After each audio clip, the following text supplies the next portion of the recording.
On December 2, 1975, the communist regime Pathet Lao, or Lao Nation, overthrew the royal government in Laos and formed a one-party state that did not tolerate opposition.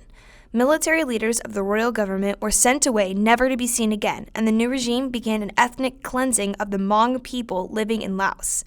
This created a mass exodus of the Hmong people who fled to refugee camps in Thailand. Hello, my name is Lee Pao Yang, and I'm currently here at math teacher at Kalinga High School.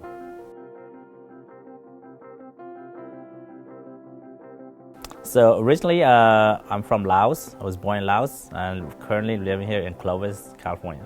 In Laos, I was just born, maybe I was just a toddler, and then we had to migrate to Thailand because of the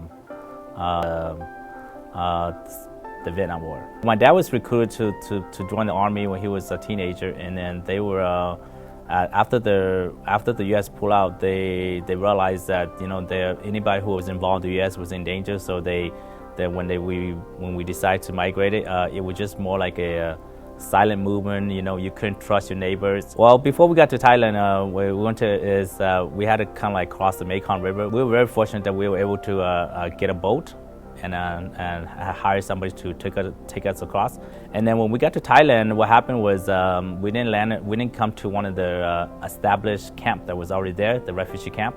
So what happened was we got to a place where there was no camp, and then we just camped on the mountain. As my mom was saying, they went to look for food, and when they were looking for food, what happened was that the Thai soldier came by and they saw all these camps, and then they realized that it wasn't a established camp, so they just started tearing down all these camps. Then the Thai government and the official, either the UN, they came and they just kind of like pave a road through the mountain, and they allowed the people that were out in the mountain to build the houses and so forth. So that's the camp they call Camp Sumtua. We lived in just basically like kind of like a shack where the walls are just made up of like dry up giant lily leaf. My uncles, they were already here in the U.S., so they were already sponsored by somebody else. And so then if you had a sponsor that can sponsor you to a place, then it made it easy because they didn't have to find a family to sponsor you. And so my uncle, they were in Portland, Oregon, so then they sponsored us, so we just came straight to Portland. We lived there for just a little while with our uncles. We all lived in the same house and so forth. And then we decided, we moved to a department. And then when we got to the apartment, and then it just that's when we first experienced like the really strange thing that happened was that Mount St. Helens erupted.